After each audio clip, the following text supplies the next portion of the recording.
The moment my daughter-in-law Patricia looked me straight in the eye across that kitchen counter and said, "Face it, Curtis, you can't survive a week without us," something inside me that had been quiet for way too long finally snapped. But I didn't yell, I didn't argue. I just set down my coffee mug, pulled out my house keys, and placed them right there on the granite countertop she was so proud of. My son Bradley stood behind her, staring at his boots like they were the most interesting things in the world, pretending he couldn't see what was happening to his old man.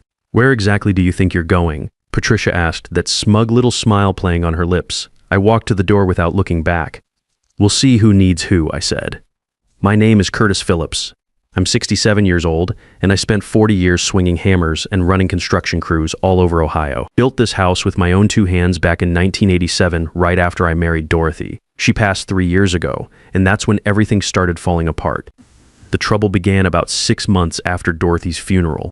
I'd been rattling around in our old house like a marble in a coffee can, and Bradley suggested I move in with him and Patricia temporarily while I figured things out. Patricia seemed nice enough at first, always asking how I was doing, making sure I had everything I needed. She'd bring me coffee in the morning and ask about my day. Looking back, I realized she was studying me like a contractor studies a blueprint, figuring out all the weak spots. Somewhere along the way, being helpful turned into being controlling, and being controlling turned into something a whole lot uglier. Little comments here and there about how I did things, suggestions about updating my routine, always phrased so sweetly that if you called her on it, you'd look like the unreasonable one. That morning started like any other. I was up at 5:30, making coffee and starting breakfast the way I'd done every day for the past year and a half since moving in. Patricia came downstairs around 7, already dressed for her job at the marketing firm, scrolling through her phone like she always did. "Coffee's ready," I told her. The same thing I said every morning. She didn't even look up from that screen. "It's too strong again." "I've told you 3 times how I like it." I'd been making coffee for 45 years, perfected the blend when Dorothy was pregnant with Bradley, and couldn't handle anything too bitter, but I didn't say anything. You learn to pick your battles when you're sharing someone else's space, even when it's your son's space. Bradley came down a few minutes later, grabbing his work clothes and his lunch bucket. He's a foreman now at Morrison Construction, good steady job, makes decent money, nothing wrong with honest work. The boy learned his trade from me, though. He probably doesn't remember those Saturday mornings when I'd take him to job sites and let him carry my tool belt. "Morning, Dad," he said, giving me that quick nod he'd been giving me since he was 16 and too cool to hug his old man. Patricia finally put her phone down and looked at both of us like we were interrupting her important business. "Bradley, we need to talk about your father." Here we go, I thought. Another one of her family meetings where she did all the talking and we did all the listening. "Curtis," she said, using that tone like she was addressing a child who'd tracked mud through the house, "you've been here 18 months now. We've been patient, but frankly, it's not working anymore." I set my coffee down carefully on the kitchen island I'd helped Bradley install the previous summer. "What's not working? You take up space. You're always underfoot. The house feels crowded with you here. And honestly," she paused for effect the way people do when they want to make sure their knife hits deep. "You don't contribute anything meaningful." The words hit like a sledgehammer to the gut, but I kept my face neutral. 40 years of dealing with difficult contractors and picky customers teaches you how to keep your mouth shut when someone's trying to get a rise out of you. I'd learned that lesson early, working for old Jake Morrison back in the day. He used to say, "Never let them see you sweat, Curtis. Once they smell weakness, they'll tear you apart. If you're not happy with the arrangement," I said carefully, "maybe I should look into other options." That's when she laughed, this sharp, dismissive sound that echoed off the kitchen walls I'd helped hang the drywall for myself. The same walls where Dorothy's recipes were still taped inside the cabinet doors, where Bradley's childhood height marks were still penciled on the doorframe to the pantry. "Go ahead, Curtis. Face it, you can't survive a week without us. You're 67 years old, you've got nobody else, and frankly, we're the only ones willing to put up with your little habits and your constant need for attention." I looked at Bradley, waiting for him to say something. Anything. To remember that I'd taught him how to drive stick shift in the driveway outside this kitchen window. To remember the nights I'd stayed up with him when he had pneumonia at age 8, holding cool washcloths to his forehead while Dorothy slept. To remember that I'd given him the down payment for this house as a wedding gift 5 years ago. But he just stood there, staring at those damn boots, and I realized he'd made his choice a long time ago. His silence hurt worse than Patricia's words. At least she was being honest about her contempt, so I put my keys on the counter and walked out. I drove around for about 3 hours, not really going anywhere, just letting my hands work the steering wheel while my mind processed what had just happened. The radio was playing some country song about going home, but I wasn't really listening. I kept thinking about Patricia's words, the way she'd said them like she was stating a simple fact. "You can't survive a week without us." Maybe she was right. Maybe I was just a stubborn old fool who didn't know when to accept reality. I had Social Security coming in, sure, but was that enough to live on? The house Dorothy and I had shared was sitting empty, but it needed work. The gutters were probably full of leaves by now, and I knew the furnace filter hadn't been changed since before I moved out. Eventually, I found myself parked outside that house, the one I'd built with my own hands back in 1987. Dorothy had picked out the lot, said she liked the way the morning sun would hit the kitchen window. I'd drawn up the plans myself, got the permits, poured the foundation with a crew from Morrison Construction. It took us 8 months to finish it, working weekends and evenings after my regular job. The grass was getting long, maybe 6 inches high in some spots. The gutters were indeed full of leaves, and I could see a couple of loose shingles on the north side where the wind had gotten to them. But the bones of the place were solid. I'd built it to last with good lumber and proper footings. Houses I'd built 30 years ago were still standing strong all over the county.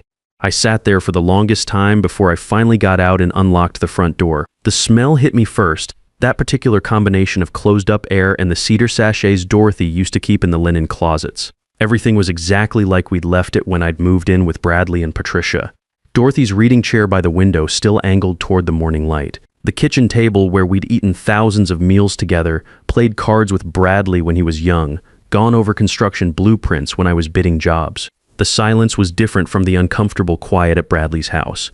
This was peaceful silence, the kind that comes from a place where you belong. I walked through the room slowly, running my fingers along surfaces I'd sanded and painted myself, the banister I'd turned on my lathe in the workshop, the built-in bookcases in the living room where Dorothy kept her romance novels organized by author. I ended up in our old bedroom, standing in front of the closet where Dorothy's clothes still hung. Her winter coats were pushed to the back, and behind them I could see the edge of the fireproof safe we'd bought from Sears back in 1995. It took me a minute to remember the combination -04-15-62, our anniversary date. Dorothy always said important things should be easy to remember. Inside, underneath the insurance papers and the original deed to this house, I found an envelope with my name on it in Dorothy's careful handwriting. The paper was cream-colored, the good stationery she saved for thank you notes and sympathy cards. I carried it to the kitchen and sat down at that familiar oak table before opening it. The first words made my chest tight. My dearest Curtis, if you're reading this, what I was afraid would happen has happened. I had to stop and pour myself a drink from the bottle of bourbon Bradley had given me last Christmas, still sitting in the cabinet where I'd left it.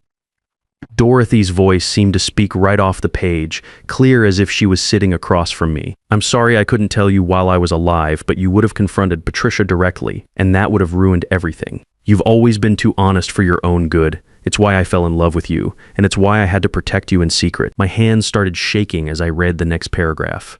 I've been watching Patricia since she started dating Bradley. Something about her never felt right to me.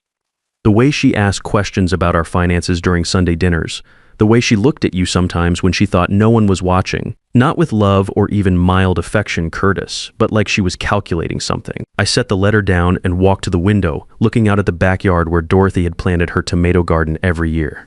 The raised beds were overgrown with weeds now, but I could still see the neat rows where she'd grown enough vegetables to feed half the neighborhood. When I came back to the table, the next paragraph made my blood run cold. I hired a private investigator. It cost $3,500, but I paid it from my bookkeeping account without telling you. Her real name isn't Patricia Morrison, it's Barbara Shaw. 6 years ago in Arizona, she convinced an elderly man named Harold Peterson to change his will and name her as beneficiary.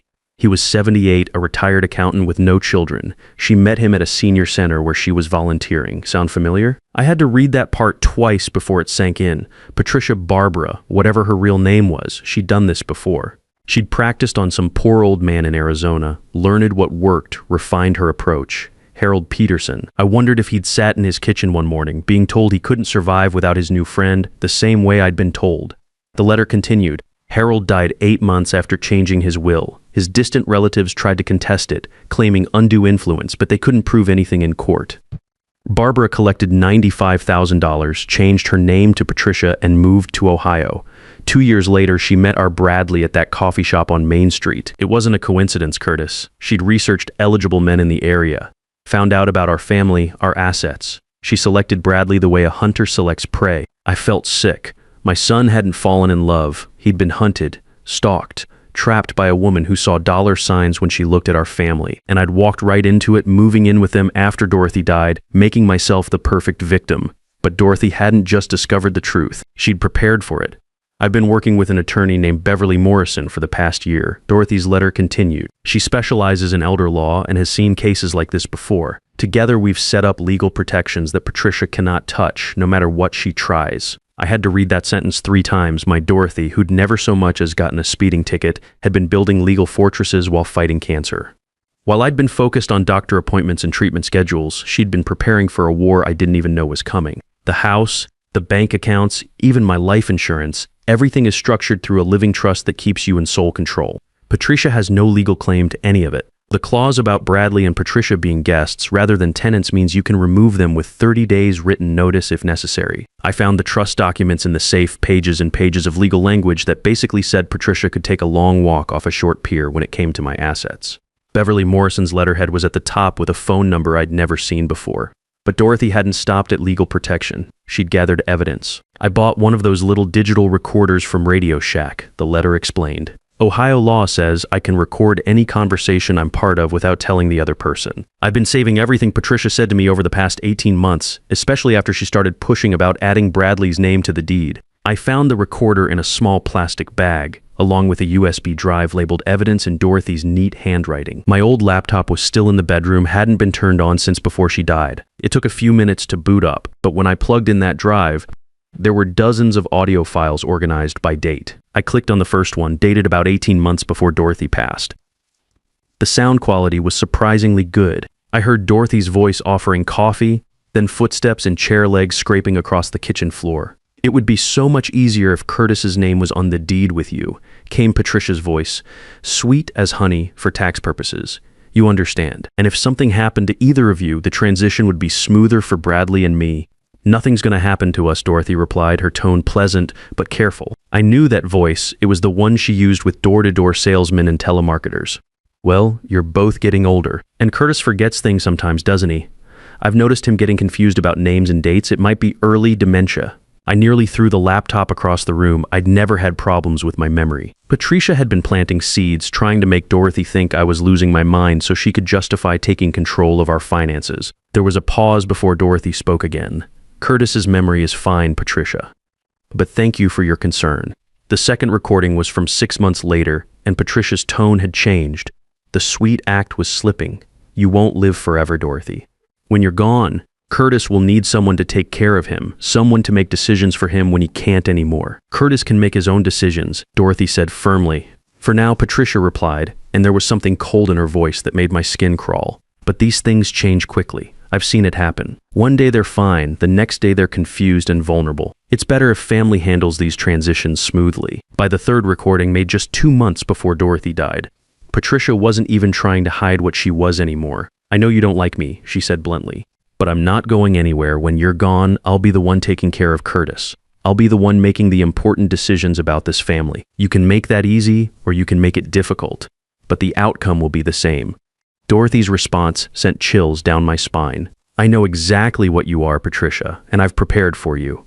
The recording ended abruptly. I sat there in my kitchen, listening to my dead wife's voice defending me from a woman who'd been planning my exploitation for years. Dorothy had been fighting this battle alone while cancer was eating her alive, and I'd never known. There was more in her letter, details about the trust structure, contact information for Beverly Morrison, and something else that made my heart stop. There's one more thing, Curtis. In your workshop, behind the pegboard where you keep the hand tools, there's a loose panel. I've hidden something there for your independence. Don't look until you really need it, but when you do, you'll understand. I went down to the workshop, a converted corner of the basement where I'd built cabinets and fixed neighborhood furniture for 30 years. The pegboard was exactly where it had always been, holding my hammers and screwdrivers in neat rows. I'd hung that board myself, knew every inch of it. Behind the pegboard, tucked into the space between 2 wall studs, I found another envelope.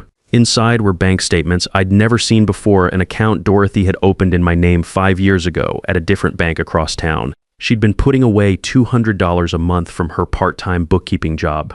Money I'd never missed because she handled all our finances. The current balance was $47,200. For your independence, she'd written on a note paper clip to the statements, so you'll never have to depend on anyone who doesn't deserve you. I sat there in my workshop, surrounded by half-finished projects and the smell of sawdust, and cried like I hadn't since the day we buried Dorothy. She'd fought this battle alone, building legal walls around me that I didn't even know existed. While I'd been worried about losing her, she'd been worried about losing me to a predator who'd already killed once in Arizona. My phone rang around 6 p.m. "Bradley's number, Dad," he said when I answered. "Patricia's been calling lawyers all afternoon. She thinks you're having some kind of mental health crisis. She wants to have you evaluated for competency. Is that what you think?" I asked. There was a long pause. "I don't know what to think anymore, Dad. You just disappeared. Patricia says you've been acting strange lately, forgetting things." "Bradley," I said carefully, "I need you to come over here tomorrow evening, after work. Just you, not Patricia. There are some things your mother left that you need to see." The next morning, I called Beverly Morrison. She answered on the second ring, and when I told her who I was, I could hear the relief in her voice. "Mr. Phillips," she said, "Dorothy told me you'd call eventually. Are you ready? We met that afternoon in her office downtown."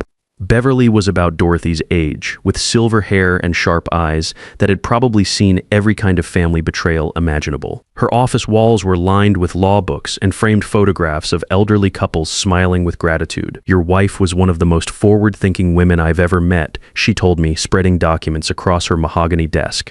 "Everything she set up is bulletproof. The trust, the recordings, the guest clause in the residency agreement, Patricia can't touch any of it." She showed me the legal framework Dorothy had built.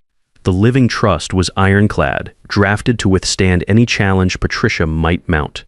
More importantly, it included something called a successor trustee clause that would transfer everything to Margaret, my 16-year-old granddaughter, if anything happened to me. "Your wife was very concerned about the possibility of undue influence," Beverly explained. "She wanted to make sure Patricia could never manipulate you into signing anything harmful."